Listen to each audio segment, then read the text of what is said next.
আমরা ব্যানার লাগাবো, ঠিক আছে? আর এই যে আমার আইএসএফ এর কর্মীরা আছে, এই আমরা চলে যাওয়ার পর যদি পুলিশ বা কোনো তৃণমূলের দুষ্কৃতীরা এসে এদের ওপর কোনো অত্যাচার করে, তাহলে কিন্তু পুলিশ প্রশাসনকে একটা কথা জানিয়ে রাখলাম, থানা ঘেরাও কাকে বলে সেটা দেখানো হবে আমাদের পক্ষ থেকে।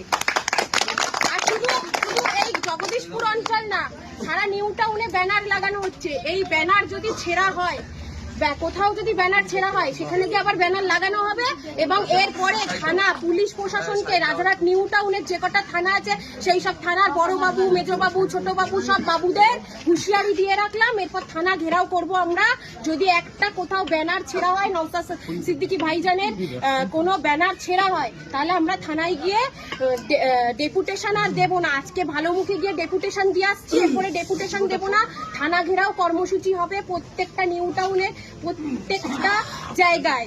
ওয়াকআপ নিয়ে আন্দোলনটা করছে নওশাদ সিদ্দিকী ভাইজান। যে এই ব্যানারটা ছিঁড়েছে তাকে বলে রাখি, তার দাদুর কবরটা সুরক্ষিত করার জন্য এই নওশাদ সিদ্দিকী ভাইজানই আন্দোলন করছে। তৃণমূলের কোনো নেতারা করছে না। তৃণমূলের সব নেতারা, বড় বড় মন্ত্রী নেতারা হলো চোর, ওয়াকআপ চোর। ক্যামাক স্ট্রিটের যে পার্টি অফিসটা রয়েছে, সেই পার্টি অফিসটা আজকে বারুইপুরে এক চোর ভাইপো বড় বড় ডায়লগ দিল, ভাঙড় দখল করবে। ভাঙড় দখল করা অত সহজ না। নওশাদ সিদ্দিকী বাংলার সারা মানুষের মনের ভেতরে রয়েছে, শুধু ভাঙড় না। তাই আমাদের আন্দোলন চলবে, সারা বাংলার মানুষকে নিয়ে আন্দোলন চলবে।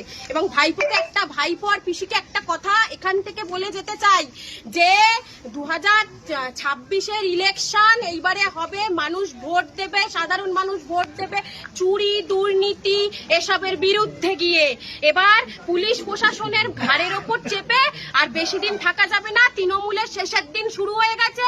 তৃণমূলের খেলা, এইবার তৃণমূল খেলা করছিল, তো এবার সাধারণ মানুষ, সাধারণ জনগণ এবার 2026-এ খেলবে। এই বলে আমি আমার ছোট্ট করে বক্তব্য শেষ করলাম।